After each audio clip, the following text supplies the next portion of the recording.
මේ වීඩියෝ එක මම කරන්න හිතුවේ ඇත්තටම කිව්වොත් මානසිකව විඳවන හරිද ඒ වගේම ලොකු ගැටලු මානසික ලොකු ගැටලු වලින් ඉන්න අයට පිළියමක් වශයෙන් පොඩි ට්‍රික් එකක් පොඩි රූටින් එකක්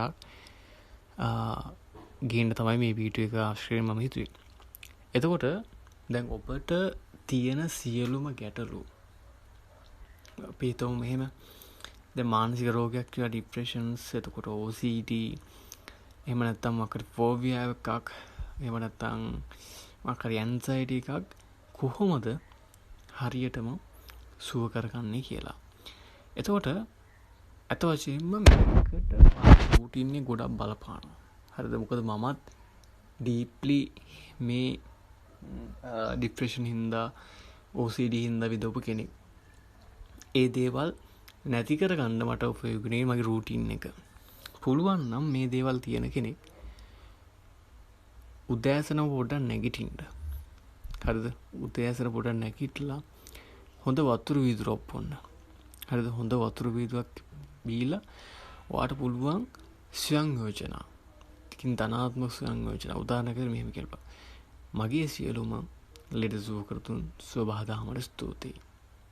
මේ වගේ ධනවත් ස්වයංයෝජනා ටිකක් ඔබට කියන්න පුළුවන් නැගිටලා වතුර වීදුරක් පීලා මං හිතා දවසට ෆ්‍රෙෂ් එකේ පටන් ගන්නවා. ඒ වගේම පුළුවන් නම් මේ මානසික ආතතිය තියෙන කෙනෙක් ඩීප්ලි මෙඩිටේෂන් එකට. ඒ කියන්නේ සාමාන්‍යයෙන් ආනාපාන සති භාවනා හරි විනාඩි 10ක් කරොත් ඔයාට මේක සතියක් මේ රූටින් එක කරොත් ඔය ડિප්‍රෙෂන් වලින් ඇත්තටම මිදෙන්න පුළුවන්. මොකද රූටින් එකේ අවුල තියෙන්නේ.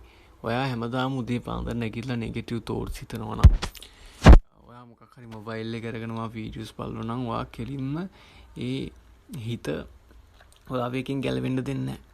හරිද? ඒ නිසා මෙන්න මේ චූටි මෙතඩ් එක කරන්ද ඒ උදෑසන රූටින් එක චුට්ටක් වෙනස් කරලා බලන්න ඔයාලට ලොකු දෙයක් කරගන්න පුළුවන්. උදෑසන රූටින් එක නෙමෙයි. එතකොට ඔයා හැම විටම මේ රූටින් උදෑසන රූටින් එක කම්ප්ලීට් කරලා ගත්තාම ආගේ හිත සතුටක් එනවා. මම හරි. මම අද හොඳට පටන් ගත්තා කියලා. ඒ මේ සතුටත් එක්කම දිගටම යන්න. හිත එක එකවම අවයි. හිත කොහොමත් කැමති අතීතය සහ අනාගතේ ඉන්නනේ. එතකොට මේ විදියට අතීතය සහ අනාගතේ යන හැම විටම සිහියෙන් යුතුව දකින්න. මේ සිතුවිලි යන හැටි. හරිද? මේ විදියට ඔයා සති දෙකක් තුනක් හතරක් කරගෙන ගියාම ඔයාට ඩීප්ලි සැහැල්ලුවක් එනවා.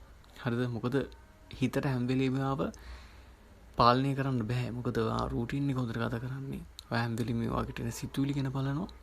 එතකොට ඔයා හොඳ රූටින් එකකට තමයි ඔයා නොදැනුවත් උනත් කියලා තියෙන්නේ. ඒ නිසා පුතේ මෙන්න මේ දේ. හරිද? ඔයා අඩුම මාසයක් කරලා බැලුවොත් හොඳ රිසල්ට් එකක් තියෙනවා. හොඳ රිසල්ට් එක කියන්නේ ඔයාගේ ජීවිතේ ඉතාමත් හොඳ වෙනස් වෙන්න ඉඩකඩ බොහෝමයක් තියෙනවා. ඒ නිසා පුළුවන් නම් මෙන්න මේ දේ මම කිව්වා. මම කියන දේ අහන්න එපා. ඔයා කරලා බලන්නකෝ. හරිද? ඔයා කරලා මානසික සුවයක් ගන්න ඊට පස්සේ පුළුවන් නම් තව කෙනෙක්ට කියලා දෙන්න මේක නැත්නම් වීඩියෝ එක ෂෙයා කරන්න. මොකද හැම වෙලෙම අපි හොඳ දෙයක් දෙන්නේ මිනිස්සුන්ට. මොකද මිනිස්සු හරි දුක් විඳිනවා. මොකද දැන් මේ තිල් ප්‍රශ්න ඊට පස්සේ ආර්ථික ප්‍රශ්න හින්දා.